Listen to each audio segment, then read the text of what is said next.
Hi, my name's Elena, and I am part of the PST MST group, and this is our project. I'm going to let the rest of my group members introduce themselves. I'm Rayanne Smith. I'm Mandy LeCount. I'm Jared Rice. And I'm Victoria Darty.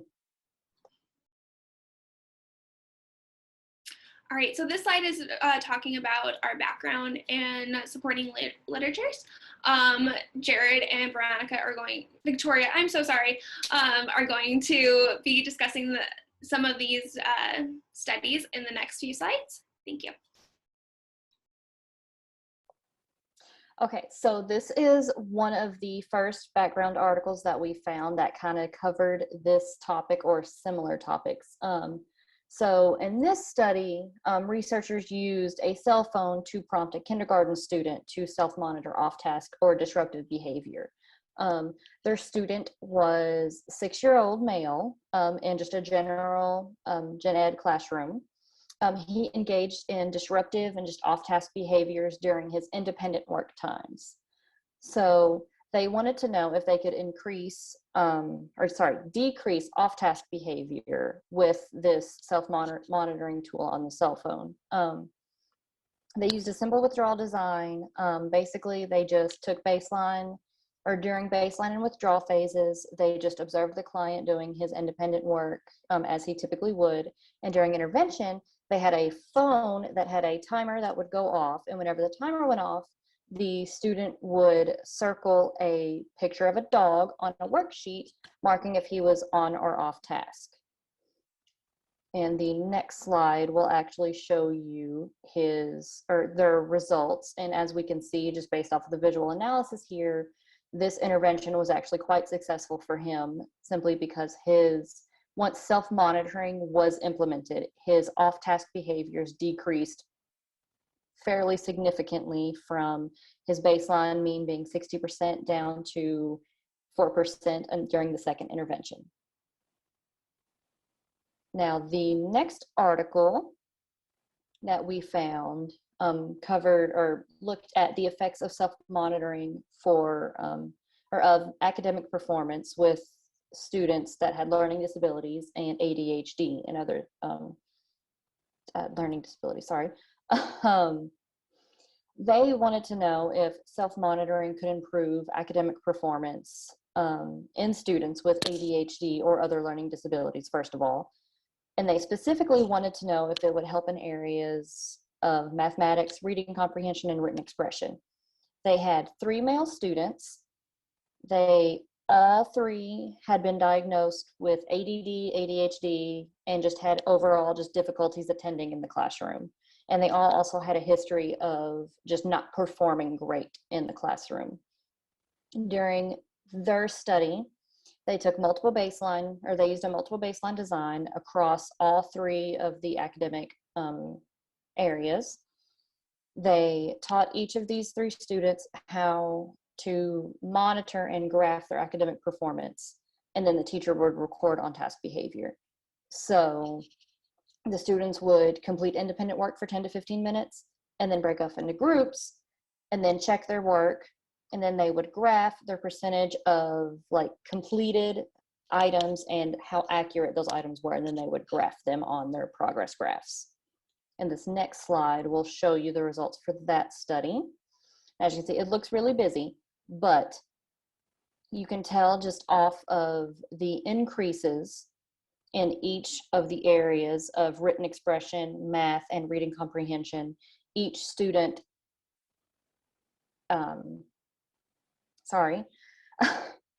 each student presented with at least somewhat of an increasing trend during the intervention phase of each category.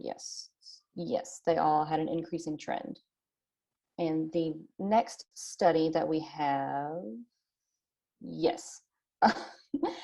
this study looked at what the different effects were for self-monitoring whenever it came to attention, accuracy, and productivity. They wanted to compare these 3 things specifically and how self-monitoring affected each one of them. So they had more participants in this one. They had 2 male 6th graders, 3 male 4th graders, and 1 female 4th grader. All of them attended a special education class for some portion of the day, usually 1 to 3 hours, and then were in general, just gen ed classrooms for the rest of the day. And their teachers reported high rates of off-task behavior and low completion rates. In this study, they also used a multiple baseline design that covered all 3 conditions, and these students were taught self-monitoring techniques while they were in the special education classrooms, so that way they could apply them in the gen ed classrooms. And this self-monitoring included using a tone that would signal the student to mark which question they were working on currently, and then they would count how many questions they had completed since the previous tone. And the graphs, for this one, there were a lot of graphs for this one, so we only covered 2 participants for each one. And this just shows their percentage of intervals on task, their percent of problems completed, and how many problems were correct for these 2 participants, Mark and Tina.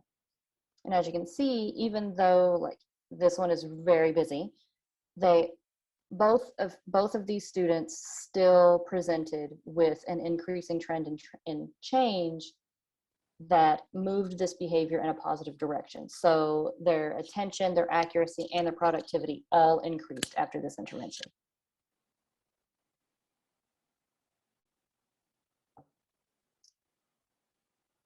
And Jared, it is on to you. That is me. Okay. These next 2, so this one is increasing on-task behavior in the classroom, but extension of self-monitoring strategies. Both of these are cited in the article that we replicated. So our article was a kind of an answer to their further research questions. Both involve self-monitoring and the ways in which that is effective in increasing on-task behavior and developing that as a skill. This study involved the effectiveness of a research question was an effectiveness of a tactile self-monitoring prompt to increase on-task behavior among 3 elementary age students in a special education classroom. So there were 3 5th grade students, 2 boys with multiple speech and learning impairments, as well as learning disability. 1 11-year-old girl diagnosed as emotionally disturbed with speech and learning impairments. Similar to our study, it was an AB reversal design. They collected data, 15-second partial interval for off-task behavior, as well as disruptive behavior. The students were given an electronic beeper to give a tactile cue to self-monitor. So again, very similar to what we'll talk about our study of giving us sorry, I was going to change the slide. A 5-minute prompt. Thank you. So this is the results for the 3 different participants. Overall, they increased their on-task behavior from 55% to over 90%. Teachers also reported high ratings of treatment accessibility. It was easy for them to use. These are consistent with other findings that teaching self-monitoring leads to heightened awareness of target behavior and subsequent change. So the idea behind this and what our study is just that self-monitoring increases your own awareness and helps with behavior change. Limitations were that they didn't witness a complete return to baseline, which you can see. Again, I was going to point at, but no one can tell.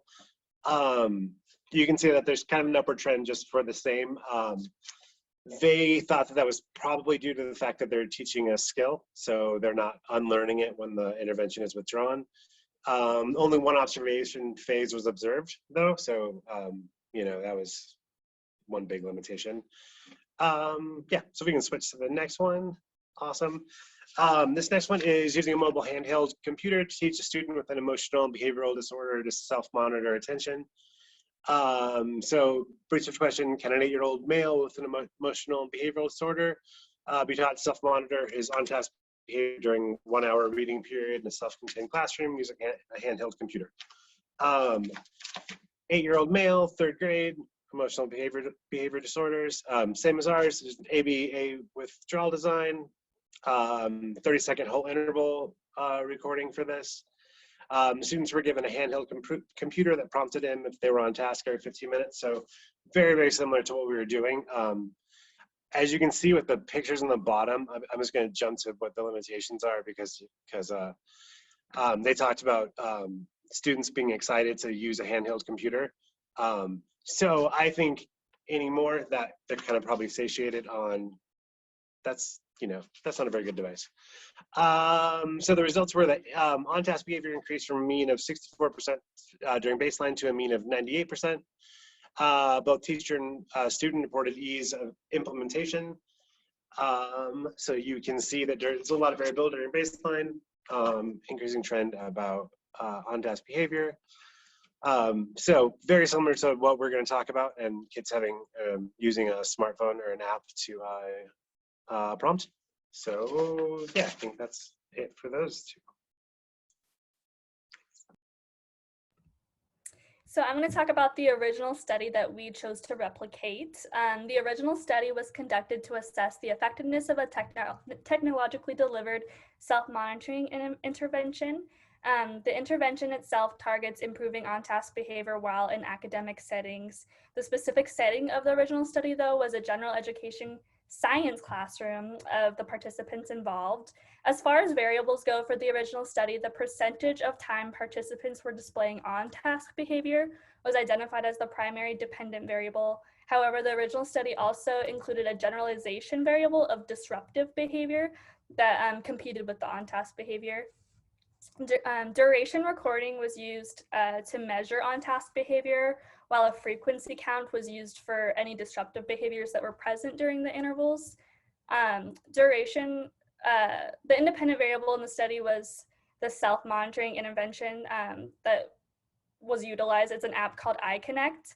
iConnect was downloaded onto handheld tablets for the student participants, and what the app does is every 5 minutes, a screen would pop up on the tablet to remind the students to be on task. It would have a question that said, "Are you on task?" And it would also be followed by some type of chime tone or vibration. For the original study, the 2 high school students were selected as participants due to a direct referral from their case manager. Both participants were identified as having difficulty with on-task behavior when they're previously been expected to engage in school-related tasks. It's important to note that participant 1 of the study was age 15 years old and had a diagnosis of a specified learning disability, and participant 2, who was age 14 years old, had a diagnosis of attention deficit hyperactivity disorder, ADHD.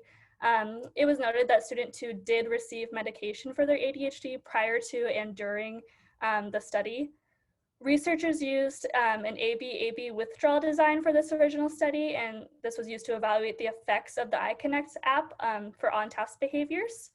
During the baseline and withdrawal phases, 1 to 2 15-minute observations were conducted, and in the absence of requests to self-monitor using the iConnect device, intervention was then implemented once stable baseline of 5 observations were established. Inter-observer agreement, or IOA, data was collected for both the dependent variables on 20% of the total observations across all 4 of the phases. And the overall average IOA was reported to be 92% for on-task behaviors and 88% for disruptions. The results of the original study, as we go to the next slide, you can see here, the results demonstrate higher levels of data during intervention phases, indicating an increase in on-task behavior following the implementation of the iConnect intervention, and a decrease in disruptive behavior. On the left here, we have student 1, who was the 15-year-old student with a specific learning disability. And on the right, we have the data of student or participant 2, who was the 14-year-old who had a diagnosis of ADHD with medication. Thank you.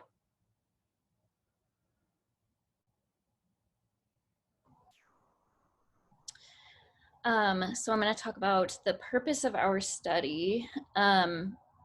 We conducted a replication of this study to investigate the effects of a technology-based reminder system as a self-monitoring intervention for on-task behavior for us graduate level students completing work here at Ball State University. There were 3 research questions from the original study that we focused on answering through our replication. The first being, what is the effect of the self-monitoring intervention on the dependent variable of on-task behavior of graduate students completing coursework? The second being, what is the effect of the self-monitoring intervention on the generalization variable of off-task behavior, such as texting, browsing social media, talking on the phone, etc.? And lastly, can high treatment fidelity be demonstrated with the implementation of the self-monitoring intervention?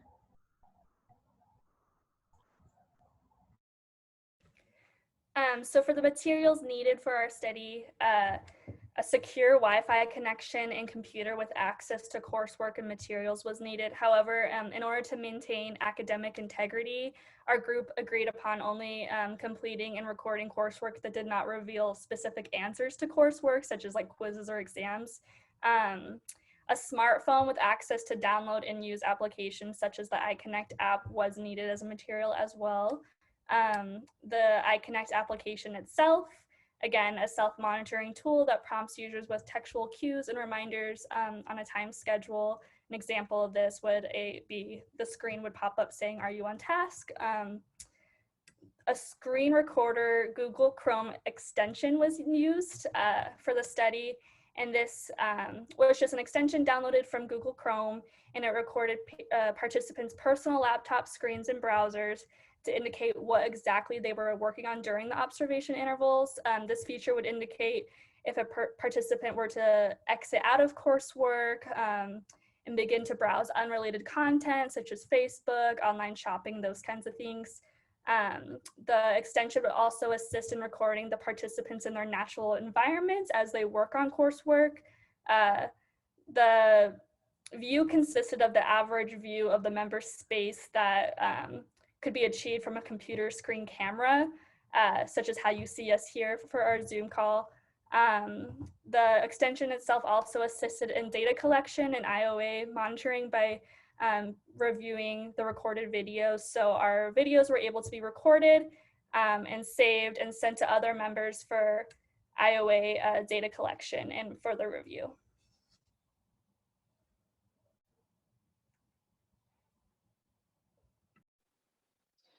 So for our particular study, since we were looking at on-task behavior, we defined on-task as being any instance where the student has an application open relevant to their schoolwork. So Canvas, Word documents, research articles, anything like that on their device, and they have to actively be attending to the schoolwork. So they're facing towards the screen, they're manipulating the cursor or the applications within the screen. This on-task behavior could also include having a textbook or a paper document open in front of them. So like printed articles or the syllabus, and they have to be actively attending to them. So reading them, highlighting, underlining. This would also include reading textbooks, completing quizzes on Canvas, watching video lectures and taking notes. All of which has to be done without looking away at their phone, browsing other websites, or attending to any other external or unrelated stimuli. So an example of this would be a student using her laptop to watch a lecture from her professor and writing notes in her notebook. So the student is writing her notes, she looks away from her video to jot down a note, and then she immediately redirects her attention back to the video after finishing her note. A non-example would include a student watching a video lecture from their professor, and once they start the video, pulling out their phone and browsing social media, Snapchat, TikTok, any of that, while only periodically glancing back at their computer screen where the actual video lecture is occurring. So our data collection system, we decided to do 15-minute increments for baseline and then 20-minute increments for the intervention. We used duration recording for this. So our timer started when data collection began. So, and then once off-task behavior began, we would pause the timer and would restart it once on-task behavior resumed. And then at the end of that interval, the total time spent on task was recorded and converted into a percentage. And here on our slide, we have a screenshot of what the screen record app from Google actually looked like. So it showed you the entire computer screen plus the individual actually using the app. So that way you could see both what they were doing on the computer and what they were doing physically, like themselves. So you could see if they were on their phone, or if they were talking to someone else, or if they were actually like on Canvas, or if they were on Facebook. And here is just the iConnect app. So here this is the notification that would pop up on our phones during the intervention phase once we started using iConnect app. So you would open the app at the beginning of the interval, and then it would prompt you every 5 minutes with either a buzz, a ding, or a vibration. Yes. And it would ask this question: are you on task? And then the student would respond yes or no, depending on if they were on task or not.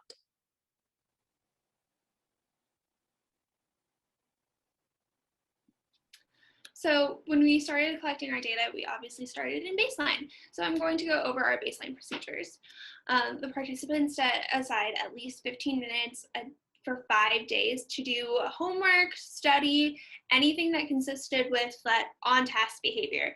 During this time, the participants recorded themselves using the application Screen Record. Mandy again pointed out that it is a Google Chrome extension, and we set a timer from the computer for 15 minutes or on our phones for 15 minutes.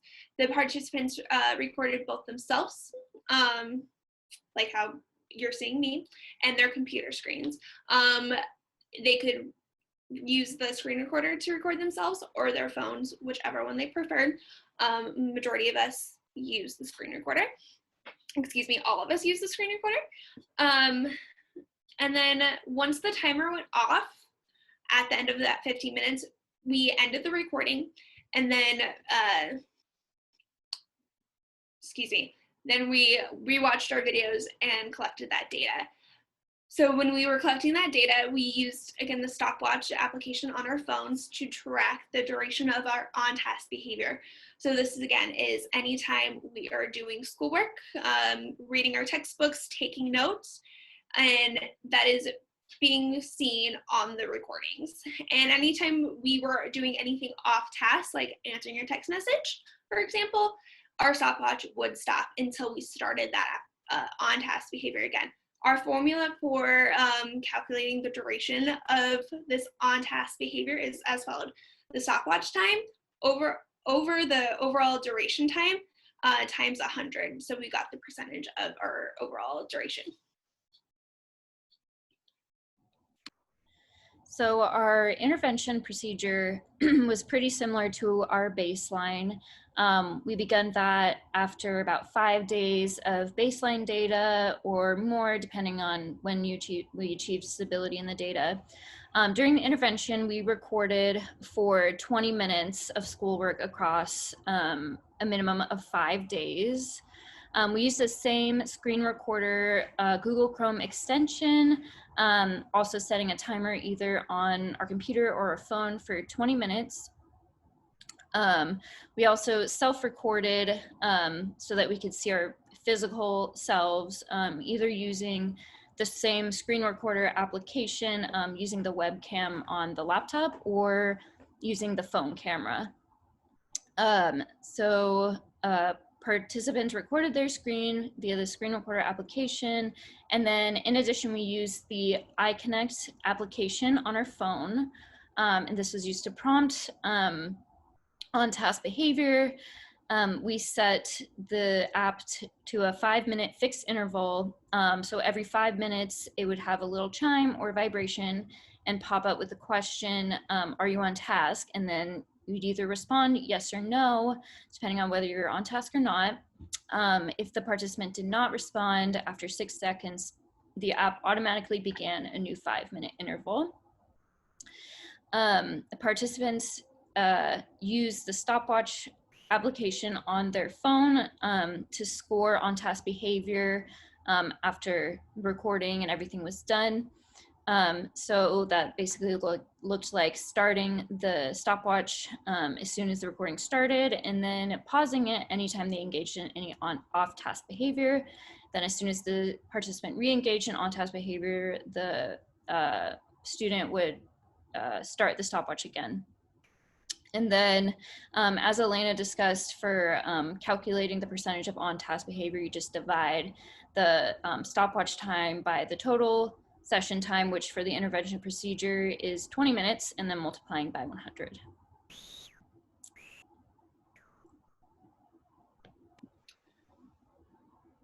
So after our first initial week of interventions, we removed the intervention, so we were no longer using the app to track our on-task behavior of that question of, are you on task?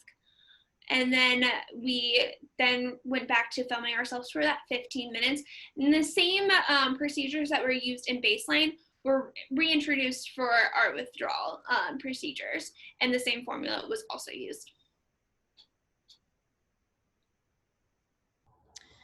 So again, after 5 more days of the second baseline or withdrawal phase, we reinstated the intervention, which again is using the iConnect app as a prompt for maintaining on-task behavior. So the exact same procedure was used for that second intervention phase. And the same formula was also used for scoring and calculating the percentage of on-task behavior for the intervention reinstatement.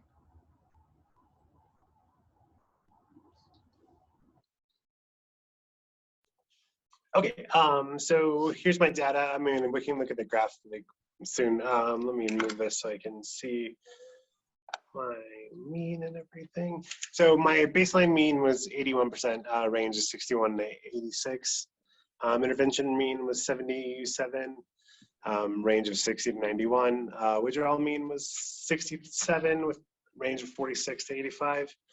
Intervention mean was, again, for the second range was 86 to 86, range of 70 to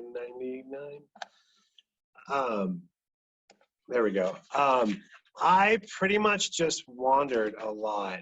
I felt very uncomfortable, and so you can kind of just see that throughout the intervention. I also found the app to crash a lot, usually right about 5 minutes.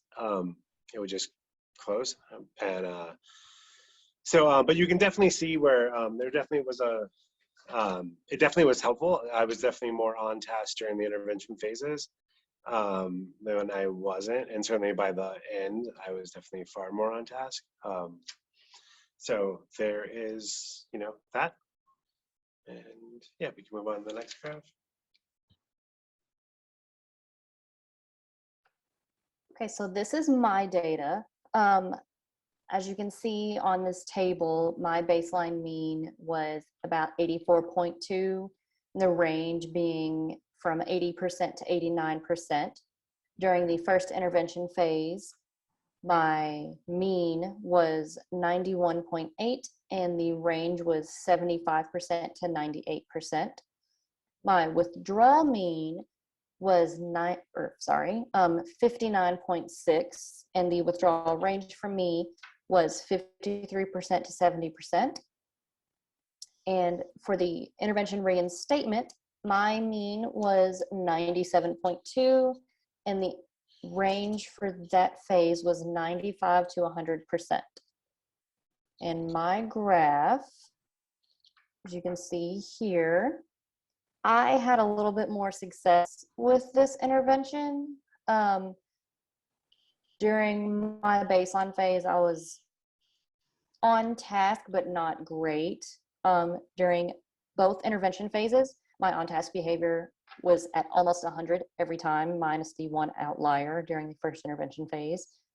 And during the withdrawal, my on-task behavior actually went below baseline and got worse. And then once the intervention was reinstated, my on-task behavior went back up to right around the 100 range, 98, 100 range. So I actually benefited quite a bit from using this app.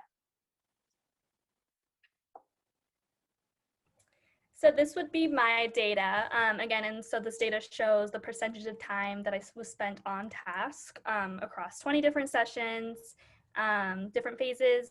My baseline mean before the implementation of the intervention was 92%, and the range for baseline was 81% to 100%.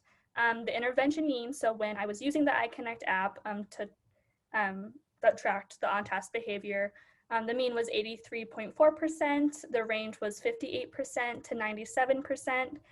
The withdrawal mean for my data, meaning whenever I stopped using the iConnect app while engaging in coursework, was 77.2% for a mean, and the range for withdrawal was 70% to 86%.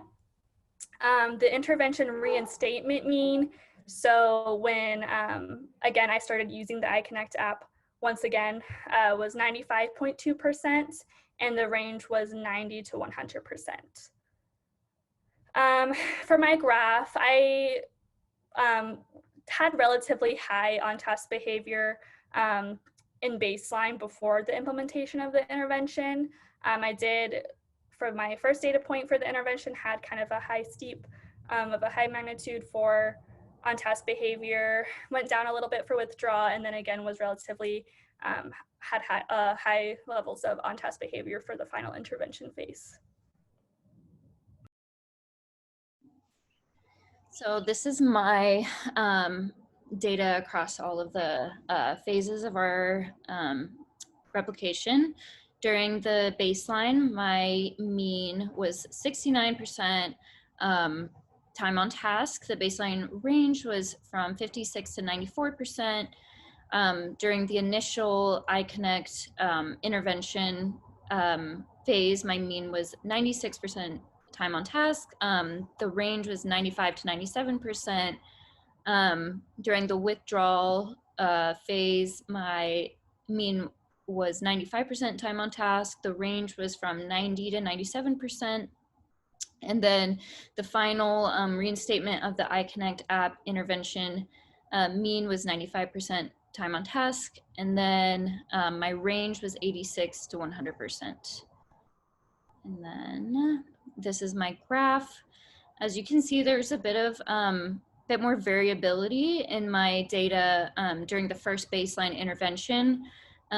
Overall, it's still pretty high with excluding kind of those 2 last days where it's below 60%.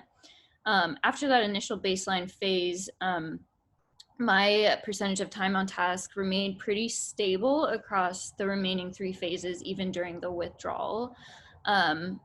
With the exception of the first data point in the final reinstatement, they're all at least 90% of time on task. So I guess you could say that it was effective for me after the first baseline, but then I guess held through the withdrawal phase as there was not really a drop in percentage of time on task. Okay, so before I go over my data, I just want to mention 2 things that are very unique about my data points. Is one, that I was not able to get the iConnect app to work for myself. I followed the same steps that my fellow teammates did, but yet it did not like me. So instead, I used a modification of setting a timer for myself for 5 minutes. A 5-minute timer 4 times in our 20-minute study. And that did the same effect as the, are you on task prompt? But my prompt was just the timer, and I would give myself a check mark. And then during our withdrawal phase, my lovely computer decided to lose some data and videos. So I am missing 4 videos from that time period. So that's why you'll see it says missing there. So with that in mind, I will be going over my baseline and all my data stuff for you. So my baseline mean is 97.86 with a baseline range of 95 to 100. My intervention mean is 99.48 with an intervention range of 98.5 to 100. And then when I go back into my withdraw, again, this is where we are losing some data. My mean is 93.3 with a range of 93.3. And then when we go back to our second intervention, we have a intervention mean of 99.21 with an intervention range of 97.65 to 100. Again, my data was lost and I had to use different circumstances. And as we can see with my graph that overall, I was already scoring pretty high on staying on task, even in my baseline and my one withdraw point. And when the intervention was introduced, I was still scoring pretty high.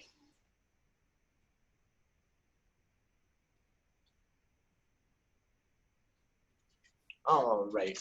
So for our IOA data, so the original study took 20% of IOA data, and their total, let me get this right here, was 92%. So we aim to get 30% of sessions for our IOA data.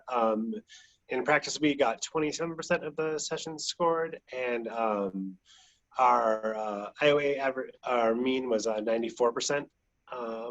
The range.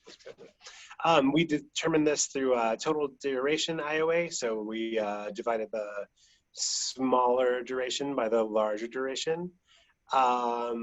We accomplished this. There were, since there are 5 members of our group, each collected IOA data on at least 2 sessions from each member for a goal of, again, we were shooting for 30.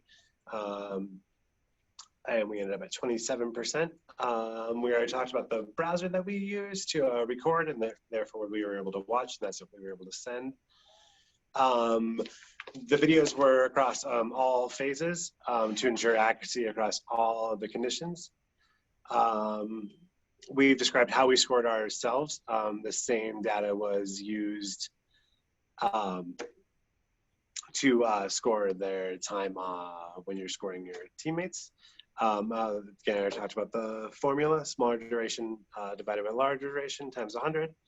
And as a group, we got 94% and the range of 72 to 100. So for our treatment integrity, again, this is also involved with our IOA. So our IOA data was 20% of the sessions with a mean of 94. All participants were trained on the app, as well as everyone participated in the creation of the data collection and treatment fidelity measures. So good news is we knew right away that it didn't work for one of our members, and we were able to adjust to that. We again, treatment integrity was maintained by ensuring that we selected IOA data randomly across all phases. And again, originally in our original proposal, we were going to do it on school nights to kind of mirror the high school experience that the original study did. But that just wasn't practical in real life. I work 12-hour days. I don't know if everyone else seems to have pretty crazy schedules. So that just didn't happen. So yeah. Okay, so we found that the conclusion, we found that the intervention was effective in changing the participants' on-task behavior. As you could see from our graphs, overall everybody's on-task behavior did increase with the intervention. This next part is just highlighting that overall average of the intervention phases were consistently higher than the baseline withdrawal phases average. For each participant, I'm going to highlight one participant's score. Victoria's score for baseline average was 71.9%, and it increased to a 94.5%. Can you go to the next slide? Thank you. So the participants did find that the prompt and timer going off every 5 minutes was actually helpful to keep them on task and made them more aware of their study time. excuse me, the time they dedicated to studying. But we did find that the intervention was not realistic, and it was actually difficult due to filming and how unreliable the app was. The limitations of the study did seem to outweigh the overall effect of the intervention. The limitations of the participants being both the subject and the organizer of the study may have created an environment of an atypical self-conscious behavior. Overall, we reported to each other that we felt anxiety while filming, and we were a little uncomfortable going on to our websites that we would typically go on to because we were afraid of what others may have seen on our screen. So we were a little bit more aware of what we were doing. Next slide, please. So I'm going to just now answer our 3 research questions. Our first question was, what is the effect of the self-monitoring intervention on the dependent variable on-task behavior of graduate students completing the work? The self-timer, or excuse me, having the app going off after 5 minutes did help the participants stay on task and be more self-aware of their behavior during the study time. So we were able to answer this question, and we did find it to be effective. Our second question, what is the effect of self-monitoring intervention on a generalizing variable of off-task behaviors? Again, these are texting, browsing social media, talking on the phone, etc. There was a generalizing effect that we found from the intervention.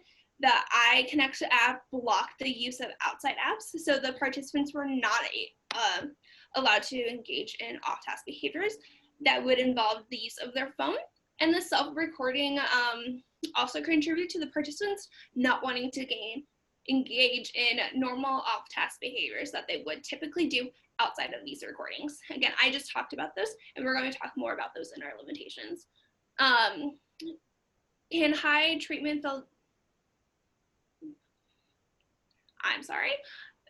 fidelity be demonstrated with implementing the self-monitoring intervention? Yes.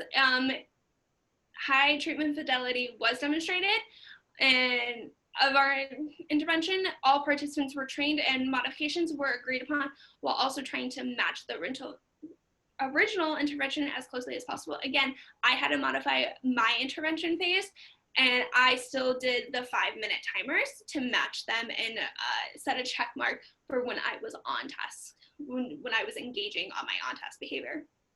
Next slide. Okay, so as Elena mentioned, every single participant saw an increase in their on-task behavior when the intervention was implemented. However, we did find that there was quite a few limitations with our study. The first being a ceiling effect, which essentially is just when the independent variable does not have an effect on the dependent variable, or there's not enough variation across phases for it to be significant change. And this occurred with both me in 3 phases and Elena in all 4 of her phases. We had very high on-task behavior across, for me, 3 phases, and as I said, Elena, all 4 of hers. This may have been due to the fact that we only recorded our on-task behavior for 15 or 20 minutes, whereas the original study used the same amount of time on younger high school students with learning disabilities, ADHD. So theoretically, 15 to 20 minutes should be a pretty short amount of time for graduate students to remain on task. Another limitation is that we were unable to use our phone during the intervention phases. This is due to the iConnect app being up on the screen, and then if you were to exit the iConnect app, all of the data would be lost. You would have to start the timer over. So it didn't really, or we all agreed that the main source of distraction when in a normal day when we're not being recorded or having this intervention in place is our phones. And since we were not able to have access to them during this intervention, it may not necessarily be an accurate representation of what our on-task behavior would look like if we were able to use our phones while still having the iConnect app open. We had many challenges with using various technologies throughout this, this study, particularly with the iConnect app, as Elena mentioned. We all had a lot of trouble with the app. It took about a month for us to figure it out, just kind of playing with it. And then of course, Elena lost a significant portion of her data. And so having to rely so heavily on this technology with it being so difficult to use was a major limitation for us in this study. Another limitation for us is that the camera view from our screen with using the Google Chrome screen recorder was very limited. It's basically the same as what you can see us now during the presentation. It's kind of just this sort of face shoulder area. You can't even necessarily see what the participant's doing with their hands. There was an example of, I was doing an IOA scoring for another participant, and they were writing notes, but I couldn't see it completely. And so at first I thought that they were engaging in an off-task behavior, but it took a few minutes to realize that they were actually by our behavior definition still on task, because they were taking notes on a video that they were watching. So that was a very significant limitation for us. As Elena mentioned, reactivity was a significant limitation in this study. Many of us did not feel comfortable going on a lot of the websites like social media, Facebook, doing online shopping, a lot of the things that we might typically do when we're not being recorded, just because knowing that other members in our group are going to be watching these videos and seeing what we're doing. Another limitation was being able to discern attending behavior. It was very hard to determine whether someone was actually looking directly at the screen. I mean, they could be looking to the side or slightly above the screen, and you really can't tell if they're actually attending to what is on their screen. They could even be looking down at the keyboard, and it's just very hard to determine if they're actually attending. Again, they could also be looking at the screen but not reading, or so it's a very difficult behavior to actually track accurately.